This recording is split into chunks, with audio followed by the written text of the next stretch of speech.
A shadow has fallen over the landscape of modern love, a spiritual sickness that leaves souls feeling hollow and hearts aching with a silent, gnawing emptiness.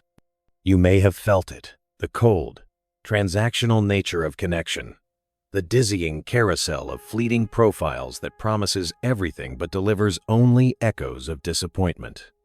It's a grand cosmic joke where the punchline is your own solitude.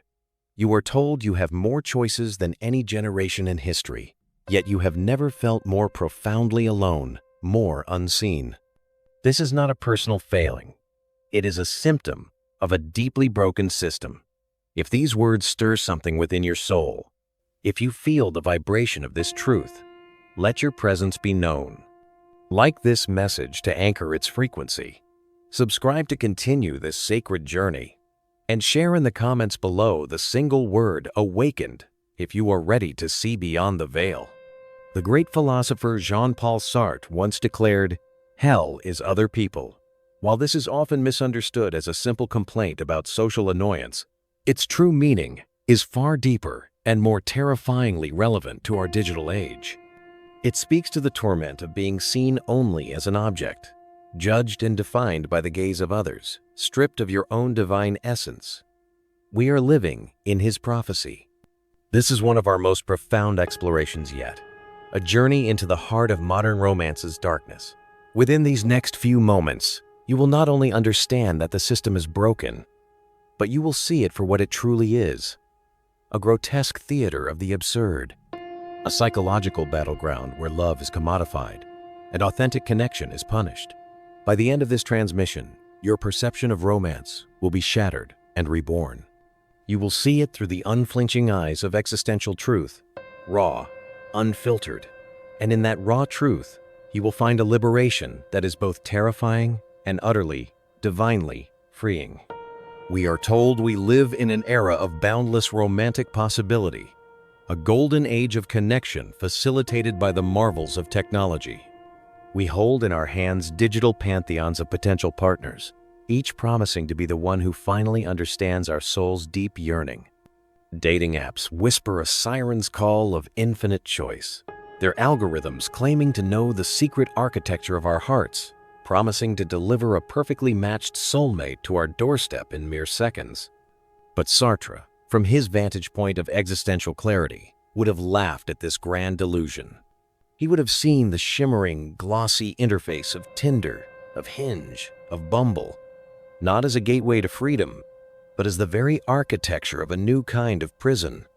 Because beneath this illusion of choice, a brutal universal law is at play. The more options you are given, the less value any single option holds, and the more paralyzed you become. True freedom, he would argue, is not found in the endless scroll, but in the courageous, definitive act of choosing. What we have is not freedom. It is the tyranny of the swipe. This is not just philosophy. It is a statistical reality. Consider a groundbreaking study conducted in 2018, which meticulously tracked the digital mating rituals of hundreds of men over 6 months. The results were not just skewed. They were a brutal indictment of this supposed utopia of choice. The data revealed a stark and savage hierarchy of desire, a digital coliseum where only a select few are crowned victors.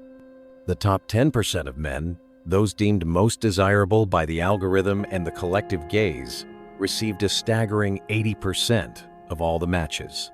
80%. What, then, of the remaining 90%? They were left to wander a digital wasteland, their profiles becoming ghost towns, their hopes echoing in the silent void of unanswered messages. This is the engineered reality of the modern dating economy. Imagine a man, let us call him Daniel, a vessel of hope stepping into this digital arena. Over those 6 months, he performed the modern ritual of romantic seeking. He swiped right 3,000 times. 3,000 times he offered up a fragment of his hope, a small prayer for connection, into the digital ether. And what was the universe's response to these 3,000 offerings? He received only 12 matches in return, a match rate of a mere 0.4%. But the story does not end there. For a match is not a connection. It is merely the illusion of one. Of those 12 fleeting glimmers of possibility, only a single one materialized into an actual date, one chance, after 3,000 attempts, to see if a digital spark could ignite a real-world flame. The date was brief. She excused herself to the restroom, a polite phantom slipping away into the night, never to return. This is not a story of bad luck. This is not a cautionary tale about improving one's profile or having wittier opening lines. This is the inevitable, calculated outcome of a system designed not to create connection, but to manufacture desperation. It is a system that thrives on your hope and profits from your loneliness, keeping you perpetually swiping, perpetually paying, perpetually believing that the next profile could be the one. It is a slot machine where the jackpot is human connection and the house always wins. In his masterwork, Being and Nothingness, Sartre revealed a fundamental human terror. In the gaze of the other, we cease to be the master of our own reality. We become objects, stripped of our agency, reduced to a collection of traits to be judged. And what is the act of swiping if not the purest, most brutally efficient form of this objectification? In that split-second decision, you are no longer a person, a soul with a universe of experiences, dreams, and fears. You are a profile picture. You are a bio. You are a list of disposable traits, height, job, hobbies to be approved or discarded with the flick of a thumb. The moment you fail to entertain, the moment your curated image does not perfectly align with the fantasy in another's mind, you are discarded. You are nothing. This dynamic creates a modern-day feudal system. In medieval France, a horrifying practice known as le droit du seigneur, or the Lord's right, supposedly gave a feudal lord the right to sleep with any peasant bride on her wedding night. It was the ultimate expression of power, an assertion that the lives and bodies of those beneath him were his to command. Today, we don't have feudal lords robed in velvet and ermine. We have something far more insidious and pervasive: the algorithm.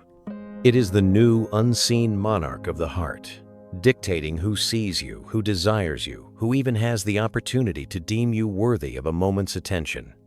And just like the peasants of old, most men kneel before this digital sovereign, begging for scraps of validation, altering their very being to please its inscrutable whims. Yet, there is a perverse and powerful irony woven into the fabric of this digital tyranny. Sartre argued that man is condemned to be free. This means that even in the most oppressive of circumstances, even when bound by chains, we possess an unshakable core of freedom. Our power lies in the choices we make within those constraints. Even in silence, we speak through our choice not to speak. Even in chains, we choose how we bear their weight. So why then do we so willingly enslave ourselves to a system that turns the sacred quest for love into a dopamine-fueled slot machine? The answer is simple and profoundly human. Because it's easier. Because the alternative, true vulnerability, the terrifying risk of being seen and rejected for who we truly are, is a weight that feels too heavy to bear.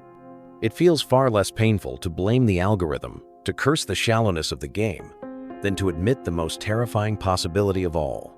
Maybe the problem isn't the game itself, but the fact that you are still choosing to play it. But what if I told you there is a way out? A way to reclaim your divine agency, not by mastering the game, not by becoming a king within the prison, but by setting the entire prison on fire. This is not an act of destruction, but of sacred creation. It is the act of burning away the illusions to reveal the unshakable truth of who you are, independent of anyone else's gaze or validation. Every man carries within him a ghost. It is the specter of the perfect partner, an ethereal illusion woven from the threads of childhood fantasies, cinematic romances, and societal programming. She is beautiful, but her beauty never fades. She is kind, but her kindness never wavers. She is mysterious, yet she understands you completely. She is flawless in ways no real, living, breathing woman could ever hope to be. She exists in the quiet moments of longing, in the flicker of hope when a new match appears on the screen, and most powerfully, in the crushing disappointment when reality inevitably fails to measure up to the fantasy. She is the perfect partner, an illusion so seductive, so deeply ingrained in the masculine psyche, that men will destroy themselves, and the real women in front of them, chasing her. Sartre had a name for this self-deception: bad faith. It is the act of lying to oneself to escape the unbearable, vertigo-inducing weight of our own freedom. We tell ourselves that this perfect woman is out there, that destiny will deliver her to us, that if we just keep swiping, keep improving, keep waiting, she will magically appear. But this is not hope. It is a form of spiritual suicide. It is an abdication of our responsibility to create our own meaning and to find beauty in the profound imperfection of reality. Let me tell you a story about a man we'll call Alex. Alex was a man who believed in the Hollywood ending. He was a man who believed in the ghost. He spent years meticulously crafting the perfect life, not for himself, but for her. He secured a six-figure salary, sculpted his body into an image of masculine perfection, and curated a wardrobe straight out of a James Bond film. He approached dating like a job interview, optimizing every detail of his presentation, convinced that if he just checked enough boxes, the perfect woman would materialize. And then, one night, he met her. Or so he thought. Her name was Lena. She was stunning, cultured, and intoxicating. She laughed at his jokes, she matched his intellect, and for the first time, Alex felt like he had won the game. But 3 months in, the cracks began to appear. The ghost began to fade, and a real, human woman emerged. She was cold when she wasn't the center of attention. She flirted with other men to keep him on his toes. She expected worship but offered no loyalty. When he finally confronted her about the chasm between his dream and his reality, she just smirked and said, "You wanted a goddess. Did you really think I'd settle for a mortal?" But Alex wasn't heartbroken. He was disillusioned. Because Lena was never the problem. His fantasy was the problem. The ghost he had been chasing had blinded him to the real woman standing before him and, more importantly, to the real man he had sacrificed to create his perfect facade. Sartre wrote that man is a useless passion, meaning we are beings who forever crave an absolute, a perfect love, a perfect meaning that the chaotic, indifferent universe can never provide. We crave the absolute, but the universe offers only chaos. The perfect partner doesn't exist because perfection is a denial of humanity itself. Real women and real men are messy, contradictory, flawed, and in their flaws, they are infinitely more beautiful than any sterile ideal. The moment you demand perfection from another, you doom yourself to a life of misery and disappointment. History has shown this time and time again.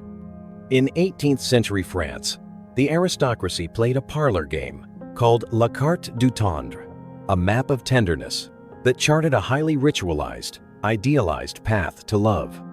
Men followed it like scripture, composing poetry, dueling rivals, and performing grand gestures, all for the favor of women who often saw them as mere pawns in their own social games. The result was a generation of broken men, drowning in debt and despair, while the women they idolized married for power and laughed at their naivety. Absolutely nothing has changed. Today, men still chase ghosts, not with poetry, but with Instagram likes, not with duels, but with simping, and one-sided sacrifices for women who would never, ever do the same for them. They call it romance. Sartre would call it voluntary slavery. But there is a way out. The answer is not to abandon love, but to reinvent it. It is to make the radical shift from idealism to existentialism. It is to stop chasing a fantasy and start creating meaning in the real, imperfect world. Imagine a man who no longer seeks completion in a woman, but stands whole on his own. A man who desires, but does not need. A man who loves, but is not enslaved by it. This is the path to true freedom. But before you can walk it, you must face an even uglier truth, one that will shatter the last delusion that keeps you trapped. There is a hunger inside of you, an ache so deep it feels like a void at the very center of your being. Society calls it loneliness. The self-help gurus call it a wound. The red pill community calls it neediness. But Sartre would call it something far more dangerous. The last chains of a man who still believes love will save him. This belief, this deep-seated myth that a woman's love is a form of salvation that will heal your wounds, fill your emptiness, and finally make you whole, is the most powerful weapon being used against you. It is the foundation upon which the entire broken system of modern dating is built. It is the lie that keeps you weak, dependent, and perpetually seeking validation from outside yourself. Let me tell you about another man, James. James was the kind of man who did everything right. He lifted weights, he meditated, he built a life that others envied: money, status, a sleek apartment with a view of the city. Yet at night, when the distractions of the day faded, he felt it. The silence, the emptiness, the gnawing sense that none of it mattered unless someone was there to witness it. So he dated, not for pleasure, not for connection, but for validation. Every rejection was a knife twist. Every instance of being ghosted was proof that he wasn't enough. He told himself he just wanted love, but the truth was far uglier. He wanted salvation. He wanted a woman to walk into his life and declare, "You are complete now." And that is when he met Clara. Clara was warmth in human form. She listened like no one else. She touched him like he was something precious. For the first time in years, James felt seen. And then, slowly, he felt something else. Terror. The terror of losing her. The terror of being plunged back into the void. So he clung. He compromised. He swallowed his pride, his boundaries, his self-respect, all to keep her close. And then, she left anyway. When James came to me, he was shattered. Not because Clara was the love of his life, but because she had been his last hope for salvation. Without her, the void returned, deeper, hungrier, and more vicious than before. This is the trap. Sartre warned that we turn love into a religion because we cannot bear the raw, unfiltered truth of our own existence. Listen to me now. No one is coming to save you. Not your soulmate, not your therapist, not the next girl who smiles at you in a coffee shop. The moment you make love your salvation, you hand another person the power to destroy you, and they will. Not because they are cruel, but because no human being can bear the weight of being someone else's god. History has always known this. In ancient Rome, the Stoics practiced premeditatio malorum, the meditation on the worst-case scenario. They imagined losing their wealth, their status, their loved ones, not out of pessimism, but to immunize themselves against despair. A Roman soldier did not weep when his lover left, because he had already buried her in his mind 1,000 times. Modern men have forgotten this wisdom. Instead, we have been sold a lie, that loneliness is a disease, that connection is the cure, that a man alone is a man unfinished. But what if the opposite is true? What if loneliness is not your enemy, but your greatest teacher? Sartre wrote that man is nothing else but what he makes of himself. In the silence, in the emptiness, in the raw confrontation with your own existence, you are forced to create meaning or collapse into nothingness. This is why society fears the lonely man, because a man who no longer seeks salvation in others is unstoppable. Think of Nietzsche, writing in isolation, declaring God dead. Think of Van Gogh, painting starry nights in an asylum, ignored by the world. Think of Miyamoto Musashi, the legendary swordsman who wandered Japan alone, dueling masters and honing his craft, answering to no one. These men were not complete. they were free. But freedom is not the end of the journey. It is the beginning. Because once you stop begging for love to save you, you can finally start asking the real question: what kind of love is worth choosing? Now, we will dissect the most toxic force in modern dating, the commodification of intimacy. You will learn how the rise of transactional relationships has turned love into a marketplace, and why most men are willing participants in their own exploitation. There is a market where human beings are bought and sold. No, not in some dark alley or underground syndicate. This market is brightly lit, polished by algorithms, and accessed by millions with a single swipe. This is the dating economy. And you are not the consumer, you are the product. Let me tell you about Mark. Mark was a mid-level accountant with a decent life. Nothing extraordinary, but stable. He joined Tinder, Bumble, and Hinge because, well, that's what you do. He wasn't naive. He knew the stats, the gender imbalances, the brutal asymmetry of attention. But he figured if he played the game long enough, paid for the premium features, crafted the right witty bio, he'd eventually find someone real. Then came the realization. After months of ghosting, dead-end conversations, and women flaking at the last minute, he noticed something disturbing. The women he matched with weren't just disinterested, they were distracted, scrolling mid-conversation, giving one-word replies, treating him like background noise. At first, he thought it was him.